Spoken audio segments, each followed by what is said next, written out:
غزوہ خیبر کا موقع ہے، خوراک کی اس حد تک کمی ہو چکی ہے، کیونکہ خیبر میں قلعوں کا معاشرہ طویل ہو چکا تھا، خوراک کی اس حد تک کمی ہو چکی تھی کہ بعض لشکر میں سے بعض لوگوں نے گدھوں کو ذبح کر کے ان کو پکانا شروع کر دیا تھا، یہاں تک کہ گدھے ذبح ہوئے، ان کو ہانڈیوں میں چڑھا دیا گیا۔ رسول اللہ صلی اللہ علیہ وسلم کو پتہ چلا تو آپ نے فرمایا کہ گدھوں کا گوشت حلال نہیں ہے، ان کو نہ کھائیں، تو ہانڈیاں پکی انڈیل دی گئی۔ اس حد تک خوراک کی کمی ہو چکی تھی۔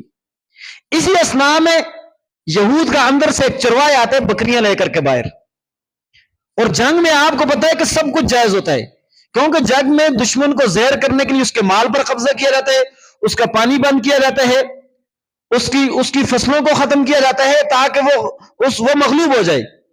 لیکن وہ ان کا چروایا، یہود کا چروایا بکریاں لے کر کے باہر آتا ہے، ریوڑ ہے بکریوں کا، باہر آیا تو اس نے دیکھا کہ خیبر کا محاصرہ کیا ہوا ہے، پوچھا کہ یہ کون لوگ ہیں؟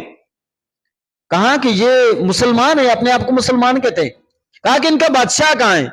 تو کسی نے کہا کہ ہمارے ہاں بادشاہ نہیں، ہمارے نبی ہیں۔ تو چروائے نے کہا کہ مجھے ان سے ملا لے، کیا میں مل سکتا ہوں؟ کہا آپ مل سکتے ہیں، کوئی ایسی بات نہیں ہے۔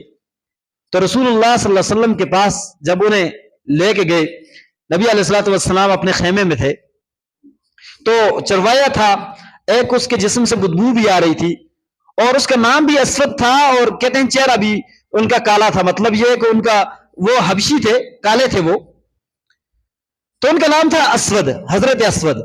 نبی علیہ الصلوۃ والسلام کے پاس جب خیمے میں گئے تو نبی علیہ الصلوۃ والسلام سے اس نے سوال کیا کہ آپ کس چیز کی تبلیغ کرتے ہیں، آپ ہمیں کس چیز کی طرف بلاتے ہیں؟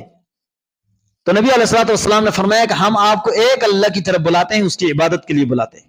فرمایا اس سے کیا ملے گا؟ کہا کہ جب اس دنیا سے چلے جائیں گے تو اللہ تعالیٰ آپ کو جنت دیں گے۔ فرمایا ہاں جنت ملے گی، کہاں جنت ملے گی؟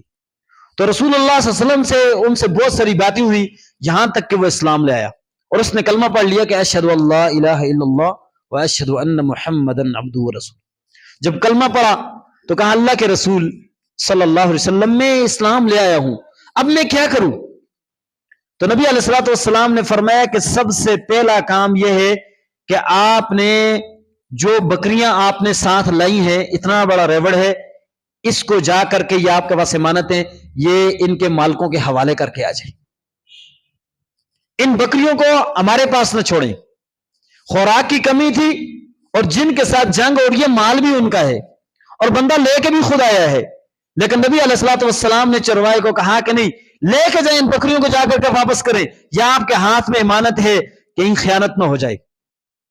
تو وہ سب سے پہلے بکریوں کو واپس لے کے گئے اور جا کر کے ان کو واپس کر کے پھر آئے۔ اب کہا کہ اللہ کے رسول میں کیا کروں، ابھی میں کون سی عبادت کروں؟ فرمایا کہ اب روزے کا ٹائم نہیں ہے، روزے کے دن نہیں کہ آپ روزے رکھیں گے، حج کا وقت بھی نہیں ہے، اس وقت ایک ہی عبادت ہے، وہ اللہ کے راستے میں جہاد ہے، آپ تلوار اٹھائیں اور ہمارے لشکر میں شریک ہو جائیں۔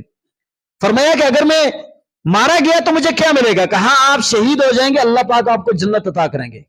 فرمایا پھر اس سے بڑی کیا چیز ہے؟ تلوار لی اور لشکر میں شامل ہو گیا۔